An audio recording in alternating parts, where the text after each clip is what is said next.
Cockroach के बारे में कहा जाता है कि उनका सर कट जाए तो भी वो कुछ हफ्तों तक जिंदा रह सकते हैं। इसके पीछे का लॉजिक है कि भाई उनको जीने के लिए दिमाग की आवश्यकता नहीं होती, मतलब बिना दिमाग के भी वो जिंदा रह सकते हैं। और अभी हमारे भारत में कुछ लोगों के हालात भी बिल्कुल उन कॉकरोचों के जैसे हैं, जो दिमाग नहीं लगाते और ऐसे ही जिंदा रह जाते हैं, कभी गटर में तो कभी कहीं और देख लीजिए जिस तरीके से कॉकरोच जनता पार्टी ने अपने स्पोक पर्सन चुने, उसके बाद तो ये क्लियर हो गया कि भाई साहब कॉकरोच जनता पार्टी का डाउनफॉल जो है वो यहीं से शुरू हो जाएगा। मतलब जो अभिजीत दीपके हैं, जिन्होंने आम आदमी पार्टी के लिए कार्य किया, काम किया, उनकी वजह से डाउनफॉल नहीं आया, लेकिन जो बाकी के इनके प्रवक्ता हैं, स्पोक पर्सन हैं, उनकी कहानी जब आपको बताऊंगा तो आप समझ पाएंगे कि साहब कॉकरोच जनता पार्टी ने अपने ही हाथों अपने पैरों पे कुल्हाड़ी मार ली और अब दुनिया के सामने वो एक्सपोज हो चुके हैं। अब ये कौन है लोग और आखिरकार किन्हें प्रवक्ता बना दिया गया, जिसको लेके पूरे भारतवर्ष में चर्चा जो है वो शुरू हो गई। पूरी कहानी क्या है,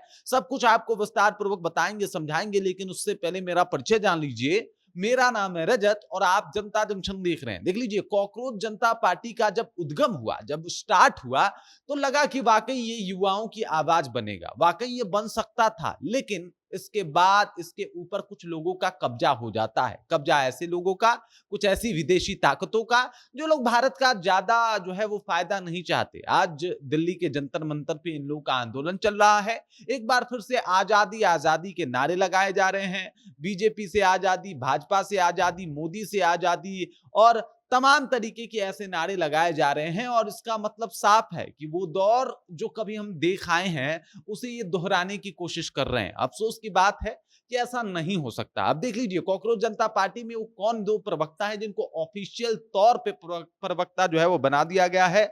तो सबसे पहला नाम है सौरभ दास का। पता है आपको ये सौरभ दास कौन है? सौरभ दास जो है वो ध्रुव राठी का स्क्रिप्ट लिखा करता था। मतलब ध्रुव राठी क्या बोलेगा, क्या नहीं बोलेगा, इसकी जानकारी दिया करता था उनको, उनके लिए स्क्रिप्ट डिजाइन करता था, उनके लिए बताता था कि ये मुद्दा आपके लिए बेहतर होगा, और ऐसे ऐसे मुद्दे जो है वो लिखा करता था। इसके अलावा इनके हेड स्पीच भी खूब जो है वो वायरल होते हैं और इनके बारे में दावा किया जाता है कि ये जो है वो एक पत्रकार हैं और साथ ही साथ पत्रकारिता के क्षेत्र में बेहतर कर रहे हैं, लेकिन असल में ये कुछ गुमराह करने की कोशिश कर रहे हैं। अब देख लीजिए, अगर बात किया जाए ध्रुव राठी का, तो उनके ऊपर भी वाम मार्गी होने का और लेफ्ट से फंडिंग लेने का आरोप कई दफा लग चुका है। हालांकि वो भारत में रहते नहीं है, वो जर्मनी में रहते हैं और इसी वजह से उनको जो है वो कई तरीके से लोग ट्रोल भी किया करते हैं। अब देख लीजिए, उनको जो है वो मुख्य प्रवक्ता बनाया गया है, सौरभ दास को। और सौरभ दास जो है उनके लिए अपील भी कर रहे हैं ध्रुव राठी कि आप लोग आइए, कॉकरोच जनता पार्टी पहुंच रही है, आंदोलन होगा।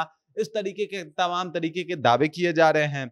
अब देख लीजिए, दूसरा नाम है विजेता दहिया का। सौरभ दास के बाद है विजेता दहिया। इस इंसान को देख लीजिए, इसका नाम है विजेता दहिया।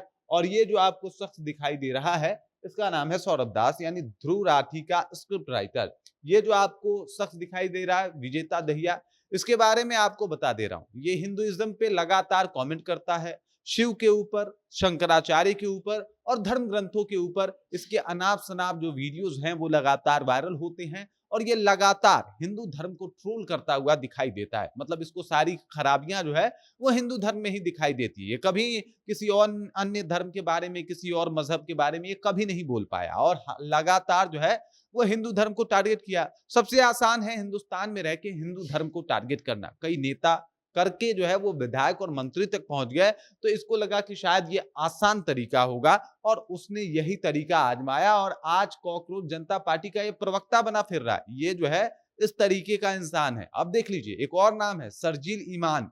वो भी कॉकरोच जनता पार्टी ज्वाइन कर चुका है। शर्जील ईमान के बारे में आप जानते हैं, अगर नहीं जानते हैं तो उसने कहा था कि चिकन नेक पे इतना मावा डालो कि भारत से जो है वो असम कट जाए और भारतीय फौज वहां तक न पहुंच पाए, ताकि हम लोग आसाम को एक अलग स्टेट बना सके, अलग जो है वो देश बना सके। इस तरीके का उसका बयान था और ऐसा बयान दिया था। हालांकि आज भी कुछ पॉलिटिक्स जो है बिहार के भी उसको सपोर्ट किया करते हैं। उमर खालिद का नाम सुना होगा आपने।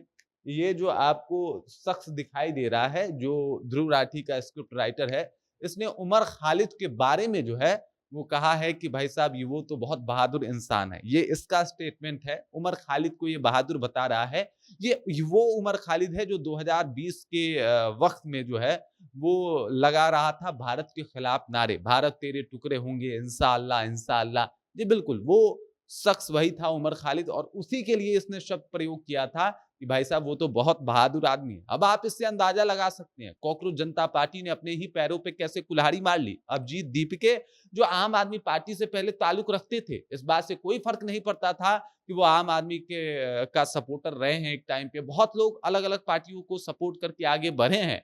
लेकिन आप ऐसे लोगों को अपने पार्टी में भर रहे हो, तो ये सवाल पूछा जाएगा। कई दिल्ली दंगे के आरोपी जंतर-मंतर पहुँचे हैं, कई दिल्ली में हुए कई सारे हादसे के आरोपी जंतर-मंतर पहुँचे हैं और ऐसे में सवाल उठेगा कि ये कॉकरोच जनता पार्टी, क्या इसको भी कहीं विदेश से फंड किया जा रहा है?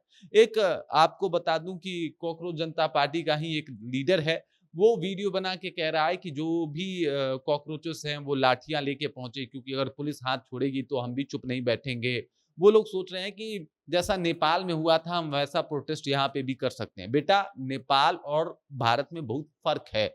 यहाँ का जो सेना है, यहाँ की जो पुलिस है ना, वो डंडा के साथ काला हीट लेके भी घूम रही है और इस बात को समझना पड़ेगा। मैं पहले सपोर्ट करता था कॉकरोच जनता पार्टी का जब ऐसे चेहरे नहीं जुड़े थे। जिस दिन से ऐसे चेहरे जुड़े, मुझे बुरा लगा भाई। मैं ऐसे पार्टी को सपोर्ट कर ही नहीं सकता। मैं इससे पहले कॉकरोच जनता पार्टी को एक क्रांतिकारी पार्टी के तौर पे देख रहा था और मुझे लग रहा था कि शायद हमारे यहाँ के जेनजी वाक़ई जग रहे हैं और वाक़ई वो सरकार से अपना हक लेंगे क्योंकि सरकार में बहुत गड़बड़ियाँ हो सकती हैं और उसके खिलाफ लड़ाई लड़नी भी पड़ेगी। हम लोग लड़ेंगे भी, लेकिन इन लोगों के सहारे नहीं जो देश के दुश्मन हों। हमें हमारा लड़ाई अगर होगा तो सरकार के कुछ बातों से हो सकता है और सरकार से हम उसको लेके लड़ाई लड़ेंगे भी, लेकिन देश के दुश्मनों के साथ मिलके नहीं लड़ेंगे। मेरा ये कहना है कि साहब रावण का वध होना चाहिए, लेकिन राम के हाथों, कंस के हाथों नहीं। बाकी इस खबर, इस जानकारी को लेके आप क्या सोचते हैं? आपके ज़हन में क्या कुछ चल रहा है?